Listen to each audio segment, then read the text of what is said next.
You can find a bit of everything on Tinder. But Tentang penipuan yang dilakukan cowok gitu ya ke perempuan-perempuan dari dating apps. Nipu banyak orang tapi nggak ketahuan.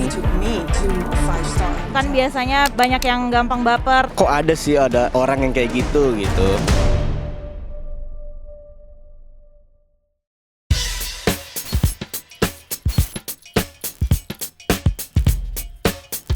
Nama gue Geril. Oke, saya Reza. Saya Eros Dover Saputra, biasa dipanggil Vincent. Tahu film judulnya The Tinder Swindler nggak? Oh tahu dong, itu kan cerita tentang yang penipuan di dating apps itu kan. Tahu. Belum nonton sih. Saya nggak pernah nonton film loh. Nama saya Habibi. Nama saya Evi Rahmawati. Mbak tahu film dokumenter The Tinder Swindler nggak? Itu saya belum nonton, tapi itu ada di YouTube ya. Oh Netflix. Belum tahu sih ya. Iya. Baru tahu aja sih, kalau nontonnya belum. Gue nontonnya waktu itu gara-gara orang-orang pada nonton dan ternyata lumayan seru sih. Kayak kok ada sih ada orang yang kayak gitu. Maksudnya dia bisa nipu banyak orang tapi nggak ketahuan. Kayaknya sih kalau misalnya bisa sampai kena tipu gitu gara-gara dari pihak ceweknya sih kalau menurut aku. Kan biasanya banyak yang gampang baper terus akhirnya percaya sama omongan-omongan manis cowok. Jadi bisa ketipu deh. Oh, Mbaknya sendiri pernah nggak pakai aplikasi kencan online? Dulu sih gue sejujurnya pernah ya, sering juga gitu pakai dating apps. Pernah? Dulu pernah, tapi udah nggak lagi sih sekarang. Kebetulan sering pakai dating app dan berbagai macam dating apps juga. Mbaknya hebat nih. Emang biasanya kalau pakai aplikasi kencan online buat apa sih? Mungkin cari temen, cari pacar. Biasanya sih yang pertama buat cari temen ya. Kalau ada yang cocok ya bisa lanjut lah. Cuman yang pertama ya cari temen ngobrol doang sih. Dulu itu main untuk dating app sendiri cuman buat nyari teman, nyari kenalan, mungkin cari pasangan ya. Pada saat itu cuman it doesn't works, jadi ya kayak nggak main lagi sih habis itu. Iseng-iseng aja sih cari temen. Ya pasangan juga bisa. Pernah ada pengalaman nggak ketipu via aplikasi kencan online?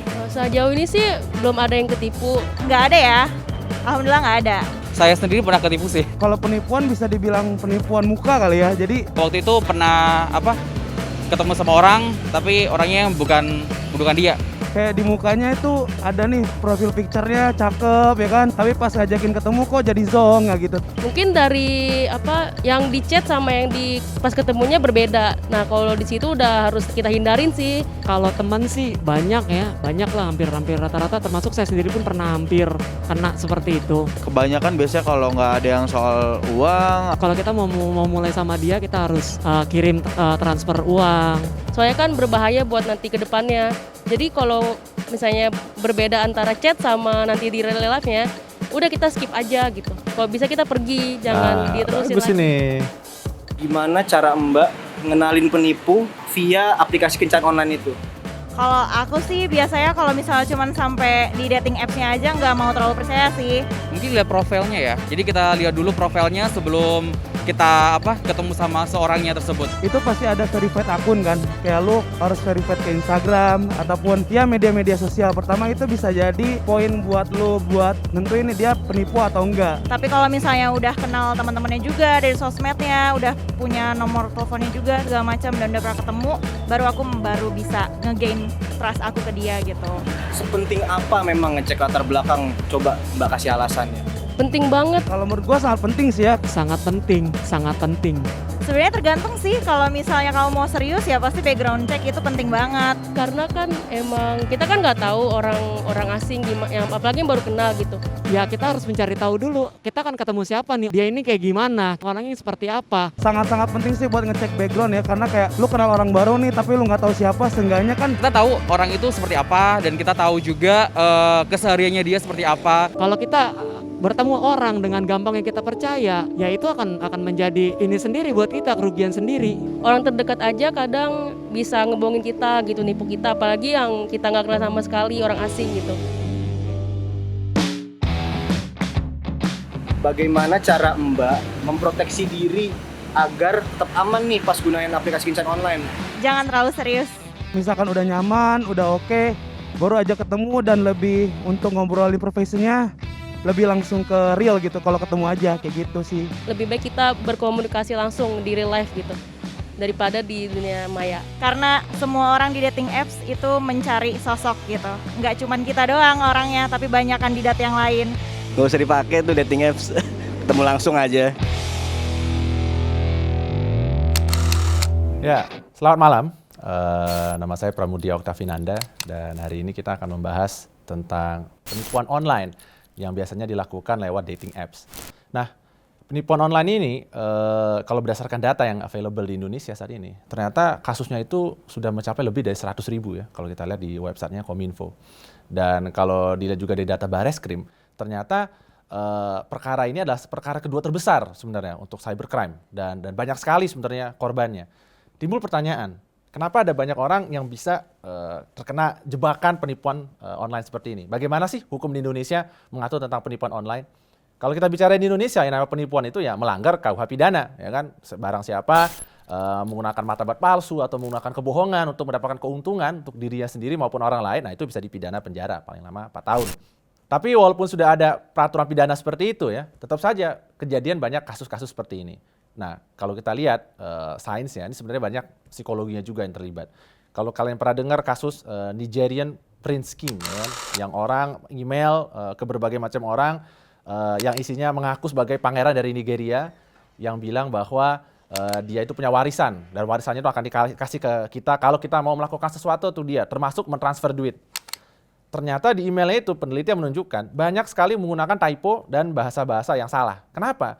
Karena memang dari awal dia mencari orang yang gampang untuk ditipu. Karena gampang ditipu, makanya dia sengaja bikin typo. Karena kalau orangnya teliti, dia udah pasti nggak akan kena penipuan tersebut.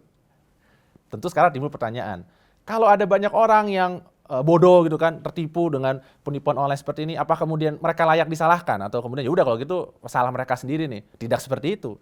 Aturan pidana di Indonesia, bahkan secara umum hukum penipuan itu memang selalu berusaha untuk melindungi orang-orang yang gampang tertipu seperti ini. Kalau semua orang pintar, kita nggak butuh hukum, kita nggak butuh KUH pidana, karena kita tahu orang nggak akan ada ketipu dengan hal bodoh-bodoh seperti ini. Tapi kenyataannya ada banyak korban, dan orang-orang korban ini adalah justru orang-orang yang paling rentan untuk dilindungi oleh sistem peradilan pidana di Indonesia. Kalau misalnya kita tahu orang rentan untuk ditipu seperti ini, bagaimana sih cara kita mengidentifikasi supaya jangan sampai kita ditipu oleh orang-orang seperti ini? Permasalahan dengan terbesar di dating apps adalah, ya kita tahu ya masa sekarang kan banyak akun alter, ya kan? Kita nggak mau mengakui bahwa itu kita, ya kan? Kalau kamu mau selingkuh, kamu mau nakal, kamu kan mungkin nggak akan pasang nama dan muka kamu langsung di situ gitu kan? Beda kalau kita pasang di Twitter misalnya ya, atau di Facebook gitu kan, atau Instagram, adalah insentif untuk kita pasang muka asli kita. Saya juga pasang muka asli saya kalau di sosial media. Tapi kalau kita mau nakal, biasanya orang nggak mau pasang muka aslinya, dan ini yang membuat sulit untuk mengidentifikasi. Ya kan, kalau taktik gampang untuk menghindari penipuan, tentu kita akan cek dulu, siapa sih nih orang? Bener nggak nih orang? Misalnya mengaku namanya A gitu kan, ternyata catfishing gitu kan, dia ngaku cowok ternyata cewek, atau dia ngaku cewek ternyata cowok. Gimana cara membuktikannya? Nah, karena pengecekan akun yang seperti biasa itu sulit untuk dilakukan, ya beberapa hal ini ya untuk menghindari penipuan. Satu, jangan pernah langsung percaya dengan orang-orang yang kita temui di sosial media, apalagi orang-orang anonim atau orang-orang yang kita nggak pernah kenal sebelumnya. Kenapa? Karena lebih baik tidak percaya pada siapapun ketimbang langsung percaya kepada siapapun. Ada banyak cara untuk melepaskan kita dari harta kita. Sangat mudah. Meyakinkan orang secara psikologi juga kata mudah itu kan. Dia pura-pura mendengarkan, pura-pura peduli dengan curhatan kita. Kayak kita merasa orang paling penting di dunia. Tapi sebenarnya dari awal buat dia itu semua nggak penting. Kenapa bisa ada kisah kayak Tinder swindler? Kenapa bisa orang tertipu gitu kan? Kok mau sih yang katanya orang kaya butuh duit dari kita? Itu udah nggak make sense. $140,000. His life depended on me. Ya secara rasional dan logika udah pasti jelas lah. Kalau you kaya, you nggak minta bantuan duit dari orang karena you kaya. Kita nggak butuh duit orang lain kalau kita kaya. Tapi karena dibungkus dengan tema-tema psikologis lainnya, ya kan, kayak berapa pentingnya kamu satu-satunya di dunia ini gitu kan, dan segala macam bahasa halus dan lain-lain sebagainya, akhirnya membuat kita merasa, oh ya mungkin kita perlu membantu orang ini, oh mungkin memang dia ini penting dan mungkin ada masa depan antara aku dengan dia. Nah, lupakan semua itu, ya kan, soulmate dan lain sebagainya, itu semua hanya ilusi.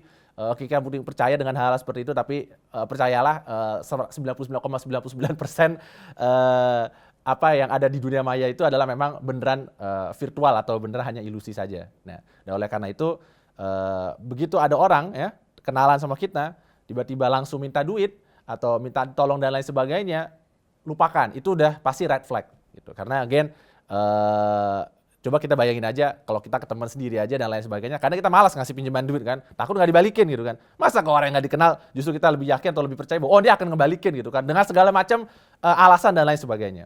Yang juga kita bisa lakukan adalah kalau kita mau insist adalah minta dia lakukan video call. Video call ini mungkin belum tentu selalu bekerja dengan baik gitu ya, tapi itu sebagai salah satu cara yang penting untuk kita bisa mengidentifikasi kira-kira apa sih yang hendak dilakukan oleh orang ini, dan benar nggak sih orang yang ngomong di belakang layar ini sama dengan yang sekarang sedang teks-teksan dengan kita. Nah terakhir, kalau misalnya udah kejadian, unfortunately kita masih ketipu juga gitu kan, terus kita baru menyadari gitu kan, apa yang mesti kita lakukan ya? Satu tentunya kita bisa lapor ke polisi. Dua, kita juga bisa laporan ke sistem Kominfo ya kan, ada website-nya ya yang bisa mencatat ini loh nomor-nomor yang mencurigakan atau ini rekening yang dipakai untuk menerima duit itu kan, itu semua bisa dilaporkan ke OJK juga bisa gitu, supaya bisa teridentifikasi nomor rekening mana yang dipakai untuk melakukan penipuan ya kan, karena kan again yang namanya penipuan pasti butuh tempat untuk menerima duitnya ya kan. Sistem sekarang modern udah seperti itu, either itu masuk ke rekening OVO atau rekening Gojek ya, atau masuk ke rekening bank dan lain sebagainya. Itu semua bisa diidentifikasi. Begitu juga dengan nomor teleponnya akan bisa kelihatan. Nah itu hal-hal yang mungkin bisa menjadi sebagai salah satu solusi kalau misalnya kita sudah keburu ketipu.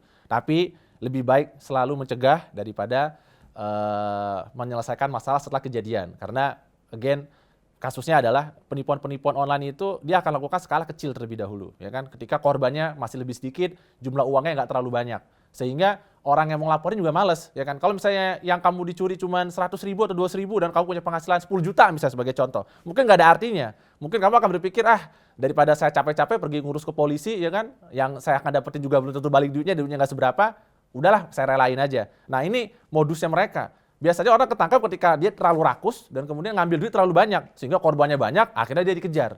Tapi yang lebih pintar sedikit, penipu-penipu lebih pintar, dia akan main kecil-kecilannya, dia akan berusaha sedemikian rupa sehingga orang yang ditipu sama dia nggak punya insentif untuk mengejar lebih lanjut karena capek aja gitu. Nah itulah kenapa penipuan online itu marak, kenapa penipuan online itu gampang sekali itu dilakukan dan banyak orang-orang gullible yang bisa dikerjain karena tadi mainnya skala kecil tapi korbannya banyak. Oke, thank you for watching dan see you di next episode.